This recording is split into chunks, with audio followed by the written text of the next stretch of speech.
अनंत श्रेणी अर्थात infinite series पर अभी तक हमने जो काम किया है, आज हम थोड़ा उसकी मुख्य बातों को दोहराएंगे।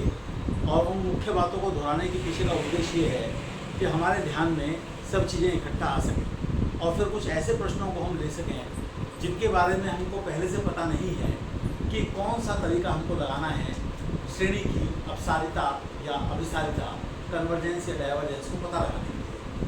तो हम ऐसी इनफाइनाइट सीरीज़ की बात कर रहे हैं जिसमें कि जो है हर एक पद हमारा इन्फिनिटी है। तो सिग्मा एम की बात हम करने जा रहे हैं जहाँ पर एम पद। पहले तो हम इस बात को ध्यान रखें कि हम किसी सीक्वेंस से हमें सीरीज बना सकते हैं। एक्स ये जो है हमको एक सीरीज देती है x1 plus x2 plus x3 plus dot. और दूसरी तरफ जो सिग्मा एन है उससे हमारे पास एक सीक्वेंस बनती है ये, जहाँ पर कि एस एन का मतलब है a1 plus a2 plus dot dot dot plus a। तो हम सीक्वेंस से सीरीज और सीरीज से सीक्वेंस पर जा सकते हैं। दोनों के रिजल्ट्स का एक दूसरे को फायदा होता है। अब बात यह है कि किसी सीरीज का क्या मतलब है कि वो अपसारी है, क्या मतलब है कि वो अपसारी है। अपसारी का मतलब ये है कि उसका जो जोड़ है, योग है, वो किसी डेफिनेट वैल्यू को अप्रोच नहीं करता और वो डाइवर्जेंट कहलाती है। जब डेफिनेट वैल्यू को अप्रोच करता है सम, तो उसे कन्वर्जेंट कहते हैं और उसे एक रियल नंबर की तरह हम यूज कर सकते हैं। तो कुछ ऐसी सीरीज होती हैं जिसमें कि हम उनका सम निकाल पाते हैं। कुछ ऐसी सीरीज हैं जो कि कन्वर्जेंट होने के बाद भी हम उनका सम नहीं निकाल पाते। जैसे सिग्मा 1/n² हमको पता है कन्वर्जेंट है और आयरन ने इसे निकाला था ये, लेकिन सिग्मा 1/n³ ये भी हमारा कन्वर्जेंट है, अभिसारी है, लेकिन हमको ये नहीं पता कि इसका जोड़ कितना है।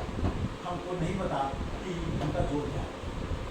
तो कई बार हम जोड़ निकाल पाते हैं, कई बार हम जोड़ नहीं निकाल पाते।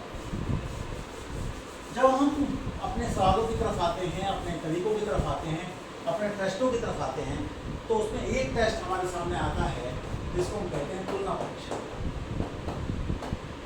तुलना परीक्षण। तो इसमें दो भाग हैं।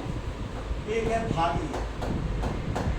इसमें क्या है कि हमारे पास दो सीरीज हैं और जो भी हम सीरीज ले रहे हैं वो हम धनात्मक पदों की ले रहे हैं, यानी ए और बी एन पॉजिटिव।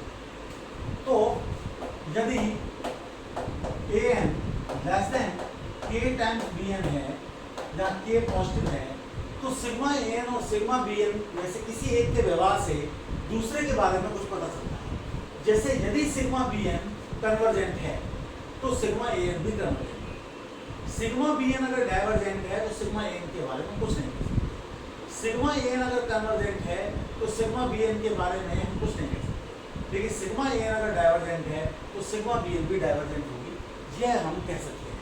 तो ये इसका हमें एक फायदा मिल जाता है कि यदि किसी के बारे में जानकारी है तो हम दूसरे का निकाल लें और इससे हम जो है सिग्मा 1/n⁻p के बारे में पता चलाते हैं कि वो कन्वर्जेंट है कि डाइवर्जेंट। दूसरा आता है भाग दो। इसमें क्या है कि दो सीरीज तो हैं और साथ साथ लिमिट an/bn अगर हम निकालते हैं और n tending to infinity n positive आता है, तो सिग्मा an तथा सिग्मा bn का व्यवहार एक सा है। का व्यवहार एक सा। ये एक फायदा हमको मिल जाता है। तो इसमें हम ये देखते हैं कि अगर मान लीजिए कि मेरे पास कोई ऐसी हमें एक सीरीज दी हुई है जो थोड़ी कॉम्प्लिकेटेड है, लेकिन उसके जो टर्म्स हैं उनकी विशेषता यह है कि वो एक अलजेब्राइक फंक्शन है, यानी नंबर n और साथ में जो है कुछ रियल नंबर्स को मिलाकर उनका addition, subtraction, multiplication, division, taking nth root इत्यादि हम करते हैं। तो हमें पता रहता है कि हम क्या करते हैं। जैसे n⁻³ + 2, n⁻11/2 + 1, इसके बारे में हमको पता करना है कि अगर ये ऐसा an है तो सिग्मा an कन्वर्जेंट होगी, डाइवर्जेंट। तो bn हम कैसे लेते हैं? इसकी सबसे बड़ी पावर ले लीजिए ऊपर की और नीचे की सबसे बड़ी पावर ले लीजिए 11/2। तो जब आप इसे करेंगे तो आपके पास आएगा 1/n⁻⁴। और अगर आप निकालेंगे limit n tending to infinity an upon B N, तो वो आप निकाल कर देख लीजिएगा, वो 0 से बड़ी आ जाएगी। ये सीरीज सिग्मा एक कन्वर्जेंट है, तो इसका सीरीज का जो समय सिग्मा एन वो भी कन्वर्जेंट होगा, एक फाइनाइट होगा। ये हम इसमें से कह सकते हैं। फिर हमारे पास आता है कोशिका मूल परीक्षण। तो कोशिका मूल परीक्षण कहाँ लगाया जाता है उसको हम देखेंगे। तो मूल परीक्षण की बात यह है कि ये तो हम मानकर चल ही रहे हैं कि जो सीरीज है वो सिग्मा एन है, और सिग्मा एन में एन जो है वो पॉजिटिव है, और एन इस प्रकार का है कि उसके ऊपर पावर एन वगैरह आ रही है। तो हम क्या करते हैं कि limit N raise to the power 1/n निकालते हैं। अगर ये चीज़ हमारी लेस देन 1 आती है तो कन्वर्जेंट है, इक्वल टू 1 आती है कह नहीं सकते, हम नहीं बता सकते कि ये सीरीज कन्वर्जेंट है कि डाइवर्जेंट है, और अगर ग्रेटर देन 1 आती है तो डाइवर्जेंट है। तो जैसे आप एक सीरीज लें sigma 1/2 n raise to the power n, अगर आप ये लेंगे और आप देखना चाहेंगे कि इसके बारे में क्या हो रहा है, या इससे भी बढ़िया एक उदाहरण हम दूसरा ले लेते हैं। हम ये लेते हैं कि 1 + 1/n raise to the power -n², ये n है।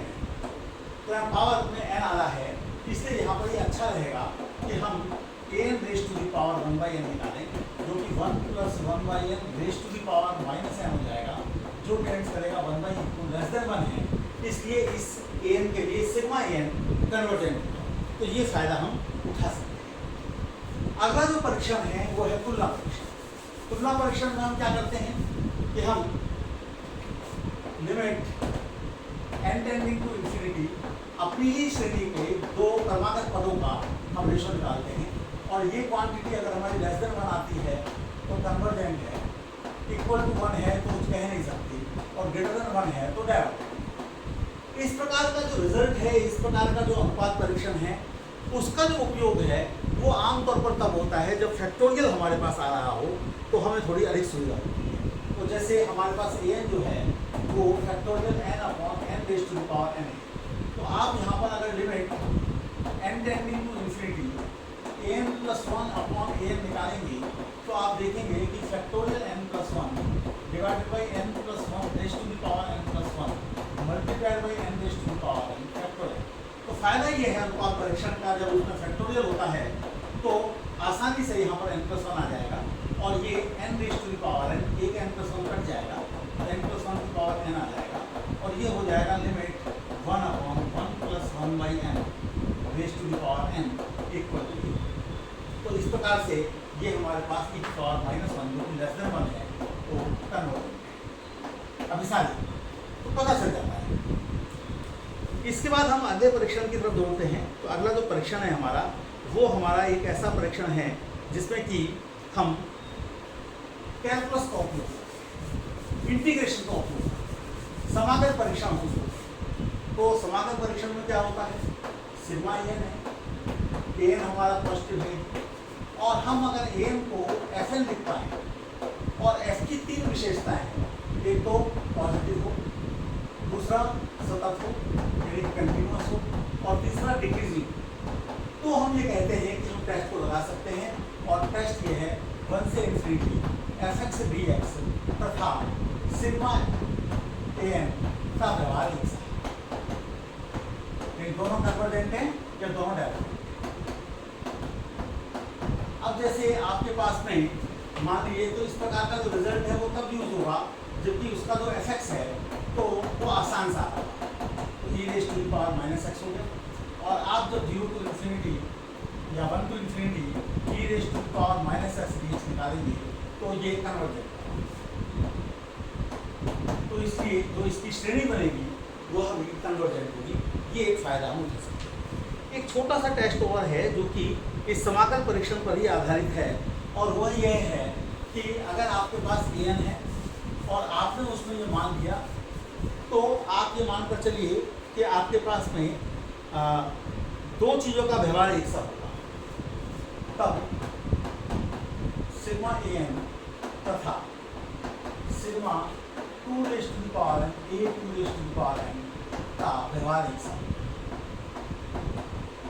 यदि यहाँ सीधे सीधे हम प्रयोग नहीं कर रहे हैं, इस F को, लेकिन F की ये विशेषताएं होनी चाहिए, तब हम इस बात को करते हैं। इनका व्यवहार एक सा।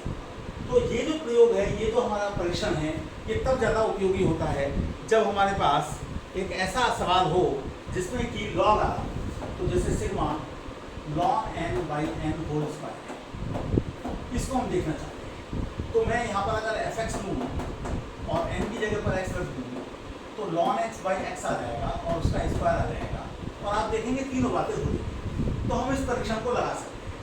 अब यहाँ पर an क्या है, तो an तो आपका ln n by n whole square है, और अगर आप 2 raise to the power n a 2 raise to the power n को देखें, तो 2 raise to the power n आपने लिख दिया, जहाँ जहाँ n आ रहा है उससे भी 2 की पावर n, तो ln 2 की पावर n डिवाइडेड बाई 2 की पावर n का स्क्वायर।